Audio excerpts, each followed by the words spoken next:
Max TV భక్తి ప్రేక్షకులకు నమస్కారం. ఈ రోజు స్టూడియోలో మనతో ఉన్నారు ప్రముఖ వాస్తు జ్యోతిష్య పండితులు, లలితాదేవి ఉపాసకులు బ్రహ్మశ్రీ నానాజీ పట్నాయక్ గారు. వారిని అడిగి మరిన్ని విషయాలు తెలుసుకుందాం. నమస్కారం గురుగారు. శ్రీమాత్రే నమః. గురుగారు, బ్రాహ్మీ ముహూర్తంలో చేయవలసిన పనులేంటి గురుగారు? ఫస్ట్ ఆఫ్ ఆల్ ఏంటంటే బ్రాహ్మీ ముహూర్తంలో ప్రత్యేకంగా ఎందుకు నిద్రలేస్తారు? ఏం మామూలుగా పొద్దున్న 6-7 లెగిస్తే సరిపోదా అంటే ఒక విషయం చెప్తాను చూడండి. మనకి మహర్షులు, యక్షులు, దేవతలు వీళ్ళందరూ కూడా భూమి మీదకి వస్తారమ్మా. సరిగ్గా 4 గంటల నుంచి 4:30 మధ్యలో 3:45 నుంచి 3:45 మధ్యలో భూమి మీదకి వస్తారు వాళ్ళు. ఆ సమయంలో మీరు గమనించినట్లయితే మెడిటేషన్ చేసినా, మీరు ఏదైనా ఒక సంకల్పం అనుకున్నా వాళ్ళ యొక్క అనుగ్రహం ఉంటుంది. ఎవరైతే ఆ సమయంలో నేను పలానాది అవ్వాలి, మీరు గమనించండి, పెద్ద పెద్ద వాళ్ళందరూ కూడా సీనియర్ ఎన్టీఆర్ దగ్గర నుంచి గొప్ప గొప్ప వాళ్ళు ఉంటారు చూసారా, బిజినెస్లో బాగా సక్సెస్ అయిన వాళ్ళు, వాళ్ళందరినీ అడుగుతాయి ఏమంటే మేము 3:45, 4 o'clock లెగుస్తామంటారు. ఎందుకంటారంటే ఒకటి, వారికి ఆ సమయంలో వచ్చే థాట్స్ పర్ఫెక్ట్ థాట్స్ ఉంటాయి.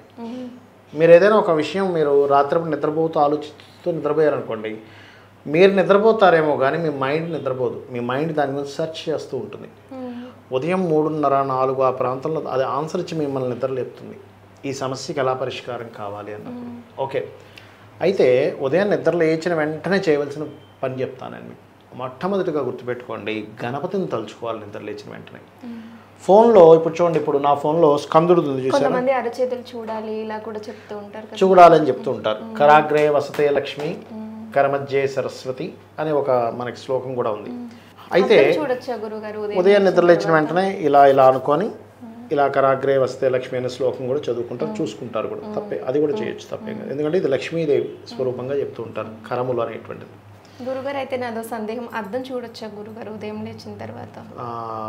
అదేమన్నా ఒకటి, ఫస్ట్ అయితే దేవతా అనుగ్రహం అంటే దేవతా నామంతో చేతులను చూసుకొని ప్రారంభించమని చెప్పారు. ఎందుకంటే ఇది లక్ష్మీ స్వరూపం కాబట్టి, లక్ష్మీ సరస్వతి గౌరీ స్వరూపం హస్తములు కాబట్టి అని చెప్పారు. దాని తర్వాత మీరు మీ ముఖం మీద చూసుకోండి, తప్పే ఉంది. మీ ముఖం మీద చూసుకోవడం తప్పే ఉంది. అలా కొందరు అంటే లేవగానే అద్దం ఎదురుగా మిమ్మల్ని మీరు చూడాలని కాకపోయినా మిమ్మల్ని మీరు లక్కీగా భావించుకోవడం అంత పాజిటివ్ ఇంకోటి లేదు. చూసుకోవచ్చు, హ్యాపీగా చూసుకోవచ్చు. మిమ్మల్ని మీరు లక్కీ అనుకుంటే దానంత మోటివేషన్ ఇంకోటి ఏమని చెప్పండి అమ్మా. 100% చూసుకోవచ్చు, తప్పేం కాదు. ఓకే, గుర్తుపెట్టుకోండి. అయితే ఇక్కడ మీరు అర్థం చేసుకోవాల్సింది, ఉదయం నిద్ర లేచిన వెంటనే గణపతిని ఎందుకు తలుచుకోవాలి? మీకు ఆ రోజంతా ఎటువంటి ఆకటంకములు కలగకుండా ఉంటాయి. స్కందుని ఎందుకు తలుచుకోవాలి? మీకు శక్తిని ఇచ్చేవాడు స్కందుడు. అంటే మీరు ఎనర్జెటిక్గా ఉంటారు ఆ రోజంతా స్కందుని తలుచుకున్నట్లయితే. దాని తర్వాత అమ్మవారిను, ఈశ్వరుడును, విష్ణువుని ఎవరినైనా తలుచుకోవచ్చు. వరుసగా తలుచుకుని ఒక 10 నిమిషాలు, లేదా ప్రతి ఒక్కరి వయసు ఎంత ఉందో ఆ వయసును బట్టి, ఉదాహరణకు 40 ఏళ్ళ వ్యక్తి 40 minutes, 30 ఏళ్ళ వ్యక్తి 30 minutes. మీరు ఏం చేయాలంటే ఫస్ట్ మీకు ఏదైనా గురువుల నుంచి పొందిన మంత్రం ఏదైనా ఉంటే కూర్చొని చేయొచ్చు, లేదా ధ్యానంలోకి వెళ్ళొచ్చు. వెళ్ళేటప్పుడు ఈ నాలికని పైకి తగిలించాలి. ఇలా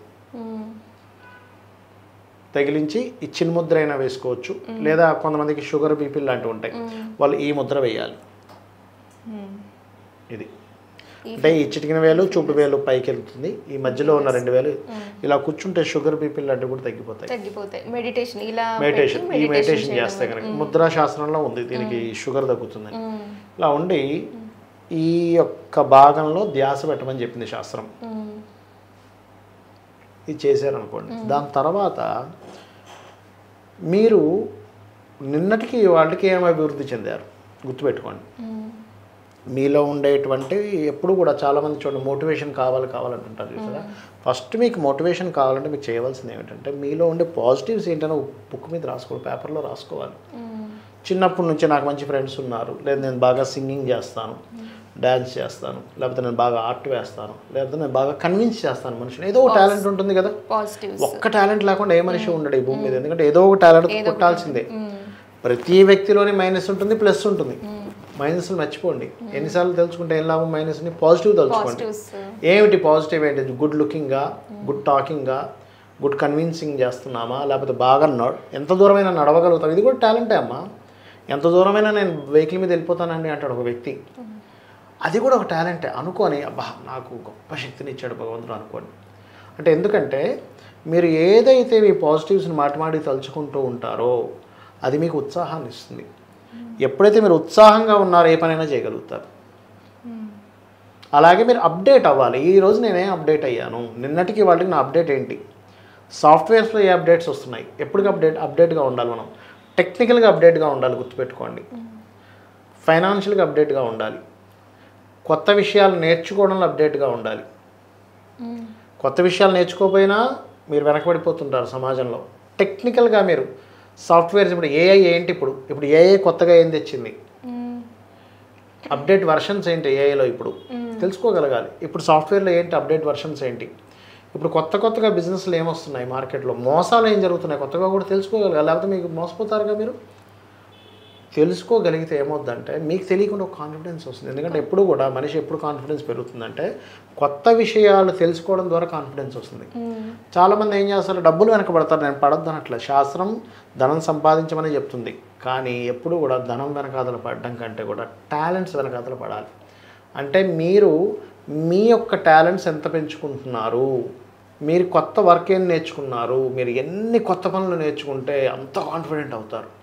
కాన్ఫిడెంట్ వర్క్నే ఏం రాదు, కొత్త విషయాలు నేర్చుకోవడం వల్ల వస్తుంది. దీనికి ఆధారం ఏమిటంటే కొత్త విషయాలు నేర్చుకోవడమే కాన్ఫిడెన్స్ వస్తుంది.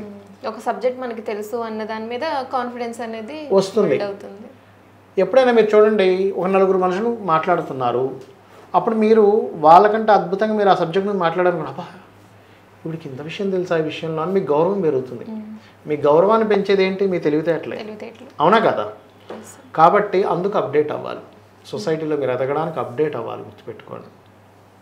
దానికోసం ఉదయం నిద్ర లేవాలి ఒకటి. రెండవది ఏంటంటే మీరు 4 గంటలకు నిద్రలు ఇచ్చారనుకోండి అమ్మ, మామూలుగా 7 గంటలకు నిద్ర ఇచ్చే వ్యక్తి ఉన్నాడు, 4 గంటలకు నిద్రలు ఇచ్చే వ్యక్తి ఉన్నాడు అనుకోండి. రోజులో ఎంతసేపు మీకు కలిసి వస్తుంది? 3 అవర్స్, అంతే కదా? 4 to 7 ఎన్ని అవర్స్ మీకు? 3 అవర్స్. 3 అవర్స్ రోజుకి అనుకుంటే 10 రోజులకి 30 అవర్స్, నెల రోజులకి 90 అవర్స్. 90 అవర్స్ అంటే ఈక్వల్ టు 4 days ఇంచుమించుగా, అవునా కదా? అంటే నెలకి మీకు ఒక 4 రోజులు ఎక్స్ట్రా వస్తున్నాయి మీకు, అవునా కదా? నెలకి 4 రోజులు అంటే సంవత్సరానికి 4 12 4 12 48. కొందరు దాన్ని రాత్రి లేట్గా పడుకొని ఉదయం లేట్గా లేవడం ఇలా చేస్తూ ఉంటారు. ఆ టైం అంతా మార్నింగ్ చేసే టైం చేసేది నైట్ చేస్తూ ఉంటారు. ఇలా చేస్తూ మీరు అన్నది కూడా అది కొంతవరకు చెప్తాను నేను, దానికి కూడా సమాధానం చెప్తాను నేను మీకు. అంటే మీరు రోజు 3 గంటలు కనుక సేవ్ చేయగలిగితే, ఎక్స్ట్రా మీరు నిద్ర లేవగలిగితే, అందరికీ 365 రోజులు ఉంటాయి, మీకు మాత్రం 365 రోజులు ప్లస్ 48 రోజులు ఎక్కువ ఉంటాయి అంటున్నా. 48 రోజులు మీ చేతుల్లో ఎక్కువ ఉన్నాయంటే దాని అర్థం ఏంటి, మీరు ఇంకా ఎక్కువ మనం డెవలప్ అవ్వగలుగుతాం కదా. అందుకని అయితే మీరు ఇందాక ఒక మాట అన్నారు ఏంటి, ఏమంటే రాత్రి అప్పుడు చాలామంది 12-1 గంట దాకా నిద్రపోకుండా చేసి వీళ్ళు పగలపూట నిద్రపోతారు అని చెప్తున్నారు. దానివల్ల నిద్రపోయి పొద్దున్న 9కో 10కో లెగుస్తారు. అని దానివల్ల కలిగే ఫలితం ఏంటి చెప్పమంటారు? ఫస్ట్ ఆరోగ్యం దెబ్బతింటుంది. 12-1 గంటకు నిద్రపోయే వ్యక్తి ఎన్ని గంటలు తింటాడమ్మా భోజనం? 10కో 11కో తింటాడు. శాస్త్రం ఏం చెప్తుందంటే నువ్వు సూర్యాస్తమం అయిన తర్వాత ఫుడ్ తీసుకోవద్దని చెప్తుంది. ఎందుకు తీసుకోకూడదంటే చెప్తాను చూడండి. తీసుకోకూడదు, నేను తిన్నాను, తీసుకోకూడదు. ఇంకెవరో మా ఇంట్లో వాళ్ళు ఏదో స్పెషల్ చేసాము అని ఇంకా గోల పెడితే తీసుకుంటారు. ఒంటి పూట లేదా 2 పూటలే, ఉదయం లేదా మధ్యాహ్నం, ఇంకా సాయంత్రం తర్వాత ఇంక తినను ఇంకా. ఎందుకంటే చెప్తాను చూడండి, సైంటిఫిక్ రీజన్ చెప్తాను చూడండి. మన బాడీ ఏం చేస్తుందంటే అమ్మ, మనం ఫుడ్ తీసుకుంటాం కదా, నిద్రపోయే లోపల అరిగిపోవాలి మీ ఫుడ్. అరిగిపోతే నిద్రపోయిన తర్వాత మన బాడీలో ఉండేటువంటి ప్రక్రియ ఏదైతే సిస్టమ్ ఉందో మన బాడీని సెట్ చేసుకునే పని ఉంటుంది. ఇమ్యూనిటీని పెంచుకోవడము, బాడీలో ఎక్కడైనా గాయాలు ఉన్నాయా, బ్లాకేజెస్ ఉన్నాయా, మన బాడీలో ఏదైనా రిపేర్ చేయాల్సిన పని ఉందో ఆ పని చేస్తుంది అది. మీరు ఎప్పుడో నిద్రపోయేటప్పుడు 10కో 11కో తిన్న పడుకున్నారనుకోండి, తెల్లారే వరకు అరిగించే ప్రక్రియలోనే ఉంటుంది, మీ బాడీ రిపేర్ అవ్వదు, రిపేర్ పొరపాటును కూడా అవ్వదు. అనారోగ్యం పెరుగుతుంది. అనుకోవచ్చు రాత్రి అంతా పని చేస్తానండి, 1 గంట వరకు పని చేసుకుని పొద్దున్న లేటు లెగుస్తూ అంటారు. అది కంప్లీట్ రాంగ్ కాన్సెప్ట్. మీరు 9-10 గంటలకు పడుకొని పొద్దున్న 4 గంటలకు లేచి చేసుకోండి ఆ పని కావాలంటే. ఇంకా నైట్ డ్యూటీస్ ఉంటాయి, వాళ్ళకి తప్పదు. యూఎస్ కంట్రీస్లో జాబ్స్, వాళ్ళు అక్కడి నుంచి ఆపరేట్ చేయాలి, అట్లాంటి వాళ్ళకి తప్పదు. నేను అలాంటి వాళ్ళ గురించి మాట్లాడట్లేదు, జనరల్గా చేసే వాళ్ళ గురించి మాట్లాడుతున్నా. అయితే ఈ ఉదయం నిద్రలేచడం వల్ల ఏమిటి అంటే, ఒకటి మీకు అపారమైనటువంటి యక్షులు, దేవతలు, ఋషుల యొక్క అనుగ్రహం కలుగుతుంది. వాళ్ళ అనుగ్రహం కలిగే ఫలితం ఏమిటంటే, మీ జాతక చక్రంలో ఒక దోషం ఉంది, మీకు అసలు ఆ యోగమే లేదు, కానీ వాళ్ళ అనుగ్రహంతో యోగం కలుగుతుంది. వాళ్ళ బ్లెస్సింగ్స్ అంటారు చూసారా. ఇప్పుడు మనకి జాతచక్రంలో ఇలా ఉందండి, ఇలాగే కలగాలని రూల్ లేదమ్మా. మహర్షుల అనుగ్రహం కలిగింది అనుకోండి, వాళ్ళు బ్లెస్సింగ్స్ ఇచ్చేసారు, నువ్వు కోరుకుంటున్నావు పొద్దున్న లేక స్వామి నాకు ఇది కావాలి ఎలాగా తపన పడుతున్నావు ధ్యానంలో, వాళ్ళు చూసారు అరే వీడు భక్తిగా చేస్తున్నాడు రా నీకు కలుగ్గాక అన్నారనుకోండి, కలిగిపోతుంది. అందుకని ఉదయాన్నే నిద్రలేసి ధ్యానం చేయాలి. అది ధన్యవాదాలు గురుగారు. శ్రీమాత్రే నమః.